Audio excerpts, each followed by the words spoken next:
Vamos a esta hora, vamos a iniciar nuestra ronda de entrevistas, vamos a conversar con la doctora Geraldine Sanguino, ella es médico nutrólogo, bueno, siempre nos orienta, tanto Geraldine Sanguino como Lenin Docs trabajan en conjunto sobre temas nutricionales, de esas referencias pues obligadas para el programa. Como se acerca la Semana Mayor, hemos querido conversar sobre un tema interesante. Se nos cayó aquí el collar. Un tema por demás interesante que tiene que ver con el pescado, Geraldine. ¿Cuáles son los beneficios del pescado? Se habla mucho del omega 3, se habla mucho de cómo pues uno de los alimentos más sanos, pero ¿realmente es así? En principio, el pescado forma parte de las proteínas de alto valor biológico y se definen aquellas como alto valor biológico las que aportan los aminoácidos esenciales, igual que el pollo, el huevo, los lácteos, quesos, por ejemplo, leche, carne de res y entre otras como el lomo de cerdo, ¿no? Por lo tanto, son muy importantes dentro de nuestra dieta. Asimismo, aporta una serie de micronutrientes, entre ellos el omega 3, el complejo vitamínico B, B1, B2, B3 y B12, vitamina D, vitamina E y vitamina A como potentes antioxidantes. O sea, que es una tremenda fuente, sí. Es una rica fuente y además en cuanto al contenido calórico entendemos que no es el mayor.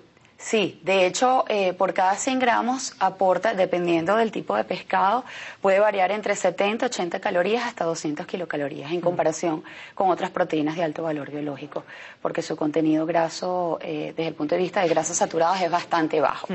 Hablemos de los tipos de pescado. No es lo mismo, pues, por ejemplo, salmón, que uno lo ve porque como que es más grasoso, sin embargo tiene un amplio contenido, como decimos, de omega 3, que otra clase de pescado. ¿Cuál es el mejor pescado? Definitivamente los mejores son aquellos que son altos en omega 3, entre ellos el salmón, las sardinas, el atún, por ejemplo. Fíjate entonces la diferencia, o sea, la diferencia de precio entre lo que puede ser el salmón y unas sardinas es tremendo, y sin embargo comiendo sardinas, sí, como dice aquella cuña, coman sardinas, pues estaríamos teniendo los mismos beneficios. Es estupendo, además que la sardina la podemos consumir con sus espinas. Y estas espinas tienen un alto aporte de calcio, que no lo tiene el salmón, por ejemplo. Desde el punto de vista de omega 3, sí tienen un buen contenido ambos, pero en cuanto a costos, pues mucho mejor, pues, es preferible consumir la sardina. Sí, pescado crudo, pescado cocido, los japoneses pues lo consumen crudo, sin embargo, bueno, aquí tenemos tradición de comerlo cocinado. Bueno, ahí tocamos otro punto que es el índice glicémico. La respuesta insulínica o glicémica de cada alimento va a variar de acuerdo a la cocción. Definitivamente los pescados crudos tienen un índice glicémico más bajo, por lo tanto van a tener esa tendencia a favorecer el peso del paciente o a la pérdida de peso del paciente, no así si lo cocinamos. Sin embargo, en nuestra consulta diaria recomendamos cualquier método de cocción que no sea, por supuesto, frito, donde no utilicemos grasas saturadas. Claro. Además que es importante recordar que la grasa contenida en este tipo de pescados, como el omega 3, se puede ver saturada al momento de sofreírlo o de freírlo. O sea, que eso que se dice, por ejemplo, yo lo frío en aceite de oliva, no funciona. No funciona. Ahí el aceite de oliva pues pierde sus propiedades. No, no podemos utilizar ni aceite de oliva, ni de canola, ni de soya, que son altos en grasas poliinsaturadas y monoinsaturadas, que son beneficiosos para nuestro sistema cardiovascular, inmunológico, para cocinar, ya que son muy inestables desde el punto de vista bioquímico. Al entrar en contacto con altas temperaturas, simplemente pasan a ser de insaturados a saturados, es decir, de grasas buenas a grasas dañinas. Hablemos del omega 3, hablemos de este tipo de grasas que contienen los pescados. ¿Por qué son tan positivas? ¿Por qué digamos, esta moda del omega 3, moda buena, pues en este caso? El omega 3, como lo veníamos conversando, es un tipo de grasa insaturada, es esencial, forma parte de las estructuras básicas de una célula, específicamente de la membrana celular, por lo tanto lo requerimos para todas nuestras células, especialmente para las células del sistema nervioso central, no solo en nuestro caso, sino en el caso, en el embarazo para el feto, en el caso de la lactancia para los lactantes y en el caso de los adolescentes. Tiene una potente acción antiinflamatoria, básicamente por eso es que está tan de moda, ya que las enfermedades de hoy en día, la gran mayoría, su base bioquímica es la inflamación. Estoy hablando de enfermedades cardiovasculares, estamos hablando de enfermedades como diabetes mellitus, hiperinsulinismo, en el caso de otras enfermedades como el cáncer, autoinmunes, tienen una base de tipo inflamatoria. Y justamente el omega 3 actúa como un potente antiinflamatorio desde el punto indico bioquímico o a nivel celular. Cuando hablamos de las proteínas que nos conversabas al principio de la entrevista del pescado, ¿cuáles son esas propiedades? ¿Por qué hay que consumir estas proteínas? ¿Qué aportes le da a nuestro organismo? Mejoran nuestro metabolismo, por supuesto, proteico y de aminoácidos. Como te venía diciendo en un principio, las proteínas de alto valor biológico son aquellas que aportan aminoácidos esenciales. La palabra lo dice, esenciales son requeridas simplemente para la vida y que la debemos consumir a través de nuestros alimentos porque no la podemos sintetizar, no la podemos fabricar.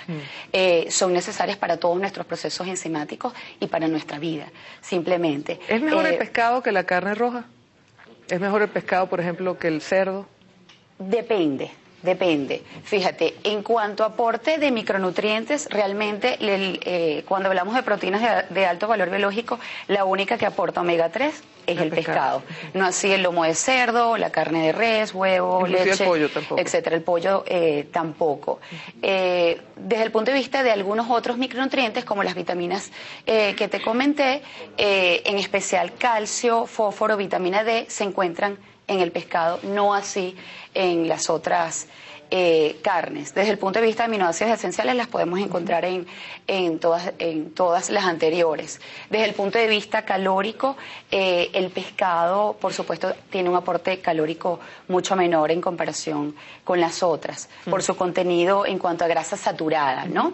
Y en cuanto a la digestión, es mucho más fácil la digestión del pescado que las otras carnes, porque tienen una cantidad de colágeno muy baja. Entonces, por ejemplo, en el caso de los pacientes, te comento este caso brevemente, los pacientes bariátricos que son sometidos a bypass gástrico o a gastrectomías verticales en manga, toleran muy bien en el postoperatorio el pescado. Cuando estamos en esas fases de probar su alimentación o su nutrición, toleran perfectamente el pescado y no así tienen tan buena tolerancia con el pollo o con las carnes de res por la cantidad de colágeno que estas tienen. A ver, Geraldine, ¿y lo positivo del pescado, por ejemplo, lo tienen también los mariscos o hay diferencias allí cuando hablamos de productos del mar? En cuanto al aporte del omega 3 y vitaminas, sí. Lo que ocurre con respecto a los mariscos es la cantidad de colesterol que tiene, que no lo encontramos en los pescados. Ahí sí son similares a las carnes. Tienen un alto porcentaje en colesterol, sí. Sí, ahí sí hay que tener pues muchísimo cuidado. ¿Cuántas veces a la semana deberíamos consumir pescado? Mínimo 3 veces. Y en zonas endémicas se recomienda un poco más. Recuerda que también ellos aportan yodo y nosotros necesitamos yodo para que la tiroides produzca la cantidad suficiente de hormonas tiroideas, que son 2. Cuando es las zonas endémicas, perdón. Zonas altas, Mérida, por ejemplo. Necesitamos el requerimiento es mayor, más de 3 veces a la semana, por encima de los 150 gramos, que sería la recomendación o la ración ideal por comida principal, por ejemplo en el caso del almuerzo. ¿Sabes que ahorita que hablas de Mérida, se me ocurre preguntarte si es los mismos aportes del pescado de río que el pescado de mar? Depende, eso sí va a variar en cuanto al aporte de yodo. Claro. No en cuanto a omega 3 y micronutrientes. Sería igual. Sí, pero en cuanto al aporte de yodo sí varía. Es diferente. Claro, por razones obvias. Cuando hablas también del pescado, mucha gente le tiene miedo por la contaminación de las aguas. ¿Hay alguna mercurio.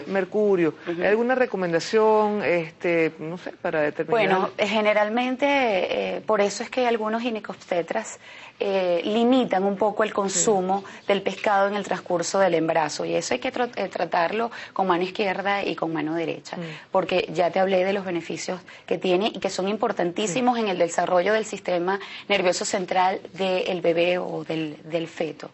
En especial gracias al yodo, ¿no? Sin embargo, existe el riesgo de que algunos pescados estén contaminados con mercurio. Sin embargo, eso lo tenemos que dejar en manos de de los organismos competentes. Claro, es muy sí, difícil es muy difícil, Marisabel. A ver, el pescado cuando, por ejemplo, el atún o incluso sardinas vienen en latas, la mejor manera sería la natural, ¿no? Pero muchas veces no es fácil conseguir pescado. No siempre, fíjate que sí podemos recomendar en ocasiones, siempre y cuando, por ejemplo, el atún sea en agua o en limón, y en el caso de las sardinas igual, que no sean, evitar que no sean aceite, funciona igual. Funciona igual con los mismos nutrientes. Y tiene un buen aporte, por ejemplo, la porción en lata puede traer entre 90 a 100 gramos, que es más o menos la ración que necesitamos por comida. Una latica. Una latica, de hecho, por ejemplo, una latica, digamos, 3 veces a la semana, pudiera ser. Sí, pudiera ser, 90 gramos. 90. Si no tenemos la posibilidad de comprarlo fresco. Que es lo ideal. Yo siempre recomiendo ir a los mercados municipales, son una maravilla, y se consigue pues de todo. Y la sardina también es otro de los grandes mitos. Uno puede comer unas sardinas a la plancha y un sabor riquísimo. Excelente, excelente opción. No hay necesidad de comprar pescados muy caros, porque realmente, bueno, ahorita sobre todo en Semana Santa, por la alta demanda se ponen muy caros, pero bueno, yo creo además que la Semana Santa nos ayuda a recordarnos que el pescado existe y que es necesario consumirlo. De hecho, fíjate que es interesante, una lata de sardinas aporta la misma cantidad de calcio que aporta un vaso con leche. Imagínate. O sea, por ejemplo, en los casos de los pacientes o de las personas que no toleran la leche o que simplemente no les gusta, que no forma parte de su dieta habitual, podemos sustituir esta desde el punto de vista de aporte de calcio, vuelvo y repito, con una lata de sardinas. Los niños también deben consumir pescado. Yo recuerdo que cuando están muy chiquitos muchas veces le limitan el consumo de pescado, pero eso ha variado, ¿verdad? Eso ha variado. En ocasiones se ve limitado para evitar reacciones alérgicas, ¿no? En niños que han presentado eventualmente reacciones alérgicas, ¿no? Sin embargo, como te decía, es importantísimo el consumo desde el embarazo, la lactancia y cuando ese niño comienza ya en edad preescolar, escolar, incluso hasta edad adolescentes, porque por el gran aporte de calcio, de vitamina D, que es importantísimo para la absorción de calcio, y no solo la absorción, sino la fijación del calcio y la reabsorción de calcio a nivel renal, que va a permitir su crecimiento. Geraldine, inclusive enseñarlos a comer pescado, porque como existe poca costumbre en muchas casas, aquí en Venezuela somos más bien de carne, sí, señor. Sobre todo en esta zona, o sea, la zona de la costa obviamente no, pero oye, enseñarlos a comer pescado, muchos niños, muchas casas no se consumen, ni enseñan a los niños a comer pescado, y después cuando grandes, pues bueno, si tienen ese mal hábito cuesta, ¿no? Lamentablemente tenemos un mal hábito con respecto a eso. De hecho, cuando nosotros realizamos las entrevistas médicas o clínicas y preguntamos o realizamos una frecuencia de consumo de alimentos, nos damos cuenta que las personas te dicen, bueno, ¿cuántas veces consumes carnes de res o rojas a la semana? 4 veces. Pescado, 0, o una vez al mes. Por eso es que generalmente uno tiene la tendencia a suplementar a los pacientes a través de omega 3 en cápsulas. Que no sería necesario si lo consumimos. Por supuesto. Además que el requerimiento hoy en día es muy alto, Marisabel. Lo que se está recomendando para prevenir enfermedades cardiovasculares y metabólicas es hasta 3 gramos por día. Imagínate. O sea, que estaríamos hablando de 3 cápsulas de 1000 al día. Es mucho. Es mucho. Y si a través de la alimentación se puede captar igual. Sí, claro, entonces es preferible de repente consumir pescado 3-4 veces por semana y evitar la suplementación. Bueno, Geraldine, por favor, danos tus coordenadas para seguirte. Bueno, siempre la información que ustedes dan. Nos pueden seguir por el Twitter, @ccpdocs, DOX al final, mi Twitter personal, @Gerald Sanguino, también por los teléfonos 266-8506 y 985-3810. Muchísimas gracias. Gracias a ti, Marisabel, por la invitación. La doctora Geraldine Sanguino con nosotros. Vamos a hacer una breve pausa, venimos con más aquí en Mujer en Todo, no se vayan.